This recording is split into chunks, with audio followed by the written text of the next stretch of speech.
What's up, guys? So, I have a story to share. I bumped into an ex friend, and this is an ex friend that I made a video about, I think like about a year ago. I think it was called I Ended a Gay Friendship or something like that. That was the title of the video. And to give you the Cliff Notes version, that video's still on my channel if you want to watch it, but the Cliff Notes version is that this was a friend who I had so much fun with, but he had this like bitchy, mean spirited, mean gay, mean girl type personality that would come out here and there. And it got to the point where it irked me enough that I was like, I can't do this anymore. Like, I'm cutting ties. And here and there over the months, I guess now it will have been almost 2 years that I cut ties with him. I've thought about him from time to time and been like, I hope he's well. Like, I miss talking to him about certain things that like he was my only friend that I had to talk about. Sometimes you just meet people who have common interests and you've never met anybody else who has those common interests. So from time to time, there's been something that I'm like, oh, it would be nice to like talk to him about this random thing. But, I had cut ties with him.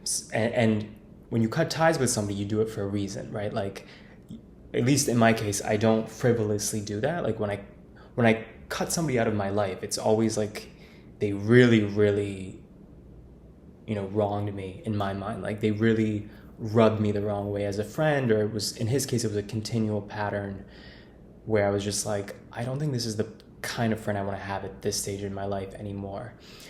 And the only like regret though with that is, beyond occasionally like missing that friendship, when I look back at the way I handled it, and I remember some people commenting this on that video, I'm actually kind of shocked that I was as like ruthless as I was, because I feel like I'm a more compassionate person than that.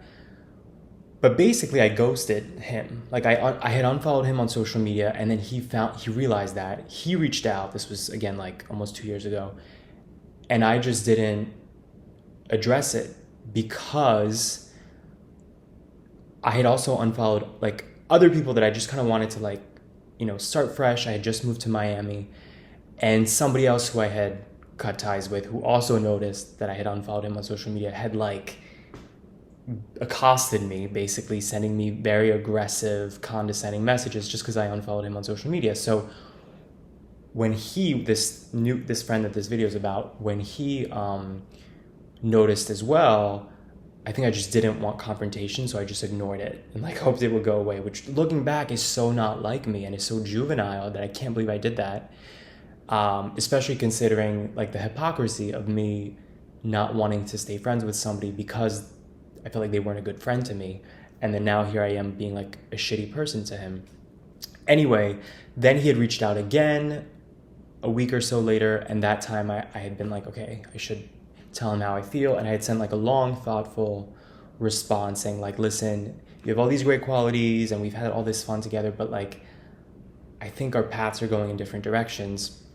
Again, I talk more about this in that video from, I think about a year ago, but I basically had said like, I don't think right now this is the kind of friendship I want. Anyway, fast forward to last night, I bumped into him, and I haven't seen him in years, like more than the 2 years since we last spoke, because at that point I was like playing Nomad. As many of you guys know, I've been traveling quite a bit on and off the last few years. He had also left Miami. And when I bumped into him last night, we chatted a bit, and I discovered that he moved back to Miami shortly after I moved here. I didn't know any of this because we had already cut ties. But, the pandemic happened, all these things happened that changed everybody's lives. And one of those consequences was that he moved back to Miami. So my first sort of instinct was, wow, like I've had such a hard time socially.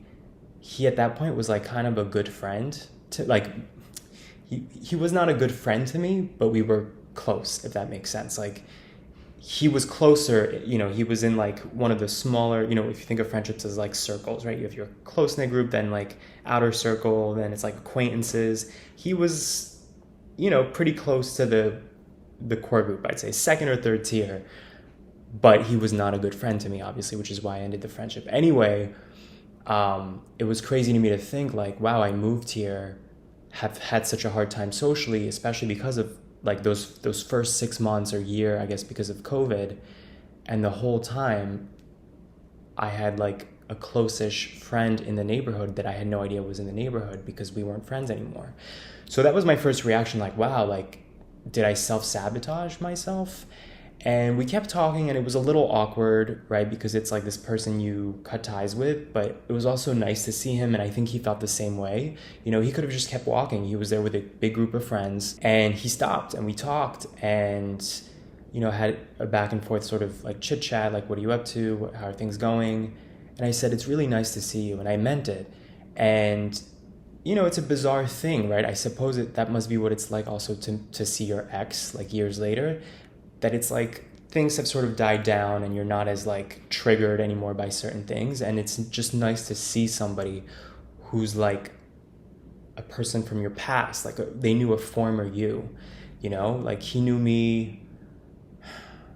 I think we first started talking like 5 years ago. That was when we first started communicating, meaning we had met on an app when I was visiting Miami. And then I ended up meeting him once I actually moved to Miami, and we became friends. The first time I moved to Miami, a little complicated.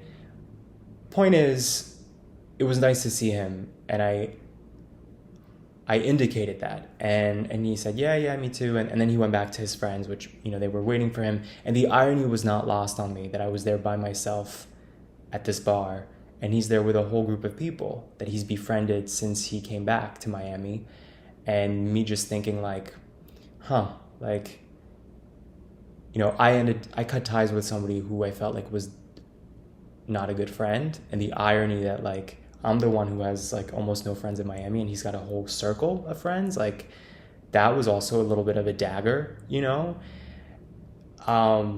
Later that night, I was walking around the bar and I ran into him again and approached him again, and we chatted a little bit more. And at that point I had had a few drinks, and we talked about a few random things, and at one point I was like, I miss you. Like, I miss our friendship. You know, things ended in not such a great way. You know, I was pissed about a lot of things with you, but I regret how I handled it. I regret how I handled it. I think I could have handled things differently. I regret it. I'm sorry. And I miss you. I miss our friendship. Which, looking back, like, that was a very vulnerable thing for me to just vocalize when I haven't spoken to him at this point in like 2 years-ish. And, you know, I'd had a few drinks. It was, you know, a multi-layered conversation. So I don't remember if he said this right after I gave that like vulnerable speech, but at one point, and this was the standout for me with the conversation, he said, I just don't want to force anything. You know, like, you know, if it's like the right fit, like we can hang out again or something like that. And obviously I appreciated his honesty, but it was also a little jarring to like spill my, you know, my heart to this person who I haven't spoken to in a while and give that vulnerability to somebody again, somebody who frankly like kind of wronged me as a friend, I felt, and to say like, well, I don't want to force anything with you. Like, you know, like there's a wall here, keep your distance kind of thing. At the same time, when I went home later that night, so anyway, it was a quick little chat again, and then I was like, all right, well, I'm going home, you know, nice to see you again, blah, blah, blah. And of course, upon coming home and thinking about it, I was like, you know, if somebody did that to me, if somebody I felt I was friends with just kind of like cut me out, I probably would also, you know, need time to process that I just ran into this person and that they said they miss me. Like, I get that.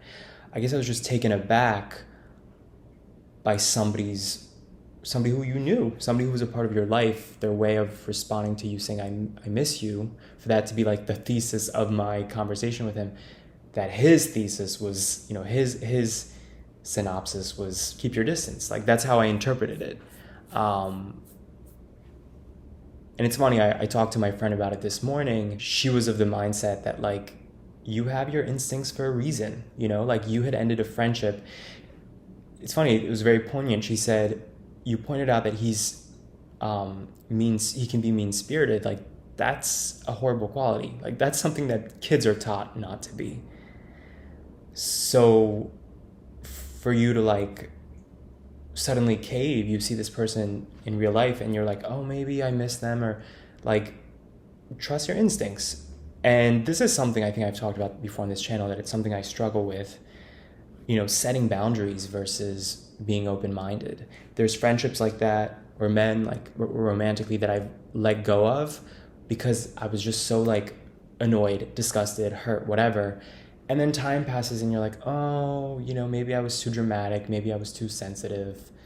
And it's funny how when you have options, you don't think that way, right? Like if I wasn't if I was like him, if I was with a bunch of people, maybe I wouldn't have reacted the same way, right? Like people have a bigger impact on you when they fill a void, whether it's a romantic thing, a family thing, a platonic thing. Like if I had a ton of amazing friends in Miami, I probably would have zero sort of, I probably would not have any, I probably wouldn't have had that reaction of being like, oh wow, it's nice to see him, like I miss him. Because the reality is, for me to have cut ties with somebody, obviously in that moment, they had really hurt me. So that's my story. I'm so tired from the beach today. That sun wore me out, so I'm gonna go take a nap, but sounding off as always, and curious to see what you guys think.